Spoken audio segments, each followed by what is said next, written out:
Ayub Bachchu and rock music and Bangladesh.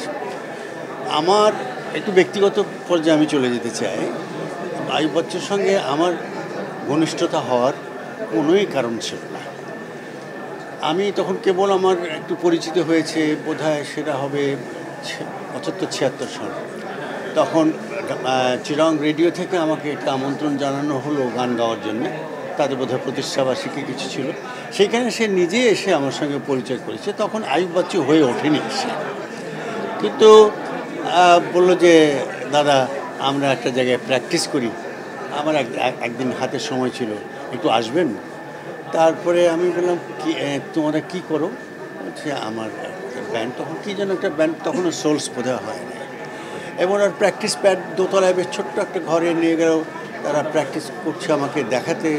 আমি ভীষণভাবে একটু অভিভূত হলাম যে আমার মতো একজন অত নাম করা শিল্পী নয়, আমাকে ডেকে ওদের প্র্যাকটিস দেখাচ্ছে। এবং ওই প্র্যাকটিস দেখে প্র্যাকটিস আর কী দেখবো, দেখলাম আয়ুব বাচ্চুর যা কিছু, তখনকার দিনে সে গিটারিস্ট হিসেবেই জনপ্রিয়, তার বাদন প্রক্রিয়া, তার ট্যালেন্ট ওই দিনে দেখে আমি শুধু অভিভূত হইনি, তারপর থেকে আমার সঙ্গে একটা বন্ধুত্বের সম্পর্ক হয়ে যায়। আমাকে চিটাগাংয়ের ভাষায় বদ্দা বলে ডাকতো। এই হলো আমার ব্যক্তিগতভাবে পরিচয় হওয়া। তারপরে একটা ঘটনা আমি না বললেই পারব, মানে আমার অসম্পূর্ণ থেকে যাবে। রাজশাহী বিশ্ববিদ্যালয়ের 50 বছর পূর্তি উপলক্ষে একটা বিশাল আয়োজন হয়েছিল, প্রায় 50,000 মানুষ হয়েছিল। সেইখানে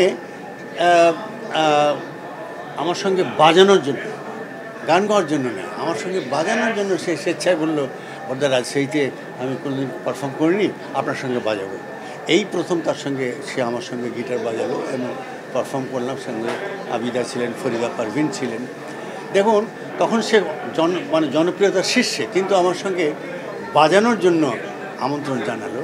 এটা আমি কোনোদিন ভুলতে পারবো না। এবার এত সফল একটা অনুষ্ঠান হয়েছিল 50 বছর পূর্তি উপলক্ষে। তার পরের ঘটনা, আমাকে নিয়ে তারই উদ্যোগে একটা অনুষ্ঠান হয়েছিল আমার একক, এবং সেখানে কেউ না, ও লিড গিটার বাজাচ্ছে এবং আমাকে গান গাইতো, যে জ্যামিংয়ের মতো, প্রায় ঘন্টা 3 গান করেছিল, একটা ভিডিও হয়েছিল।